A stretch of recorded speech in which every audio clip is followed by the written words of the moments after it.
Now let's look at the history of the AWS cloud.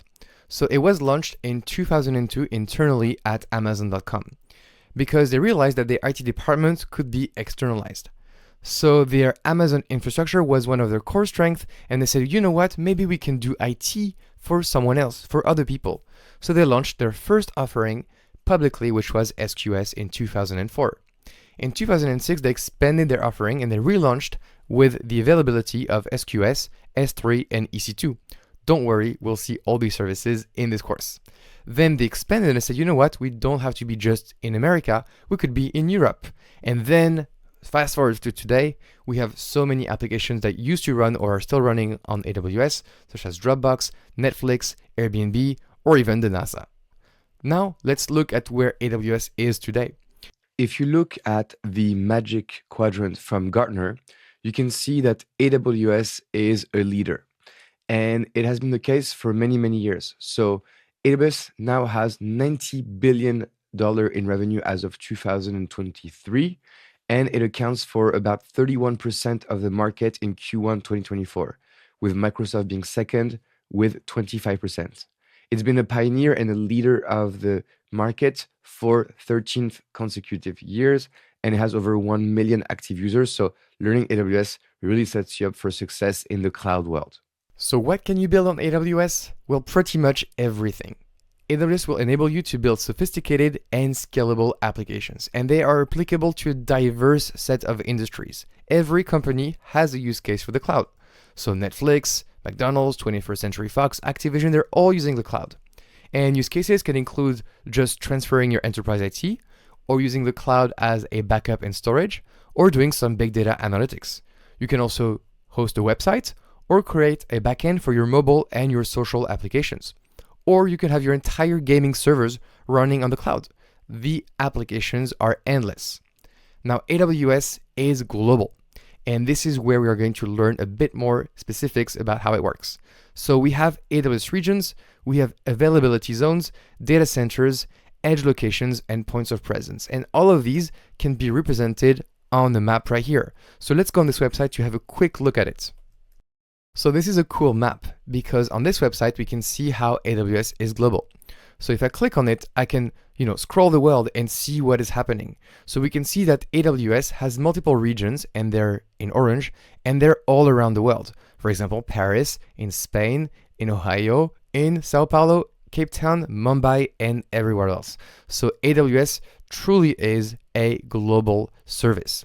On top of it, each region are going to be connected through the network. So these are the network reconnecting the regions, and this is a private network of AWS.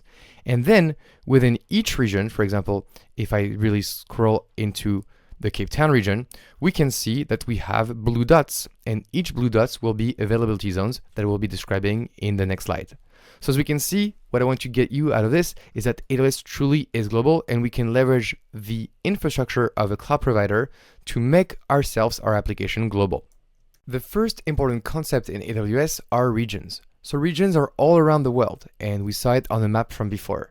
The regions have a name. It could be US East 1, EU West 3, and we can see the mapping of the name of the region to their code on the console that we'll see in a minute. Now, a region, what is in it truly? Well, it's going to be a cluster of data centers, so many different data centers located near, for example, Ohio or Singapore or Sydney or Tokyo. When we use AWS services, most services are going to be linked and scoped to a specific region. That means that if we use a service in one region and we try to use it in another region, it will be like a new time of using the service. Now, a question that may come up in the exam is how do you choose an AWS region? So say you're launching a new application, where should you do it? Should you do it in America, in Europe, in South America, or in Australia? Well, the answer is, of course, it depends. But let's look at some factors that may impact your choice of an AWS region. The first one is compliance. So sometimes governments want the data to be local to the country you're deploying the application in. For example, France data in France may have to stay in France, and therefore you should launch your application in the French region. Then there is also a concept of latency. So if most of your users are going to be in America, it makes a lot of sense to deploy your application in America, close to your users, because they will have a reduced latency. If you deploy your application in Australia and your users are in America, they will have a lot of lag using your application. Then also, not all regions have all services. Okay, some regions do not have services. And so obviously, if you're leveraging a service with your application, you need to make sure that the region you're deploying into is available and does have that service. And finally, pricing. So pricing does vary from region to region, and you need to consult the services pricing pages to see what the differences are between the regions. But this could be obviously a factor that could impact your deployment of an application into a specific region. Now, availability zones are what actually are going into the region. So each region will have many availability zones, usually 3. The minimum is 3 and the max is 6, but really the usual is 3. So let's take the Sydney region as an example.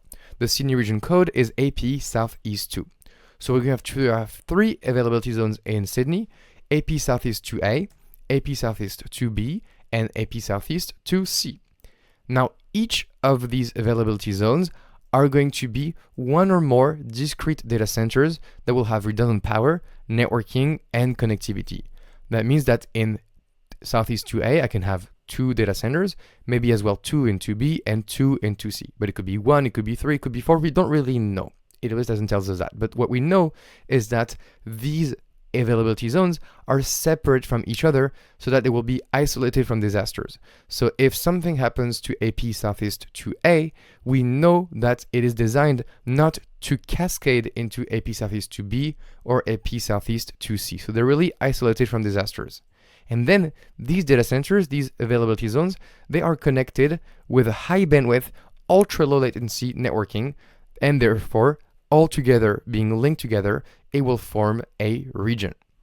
Okay, next, the only thing we need to know about AWS for the global infrastructure is the points of presence or edge locations.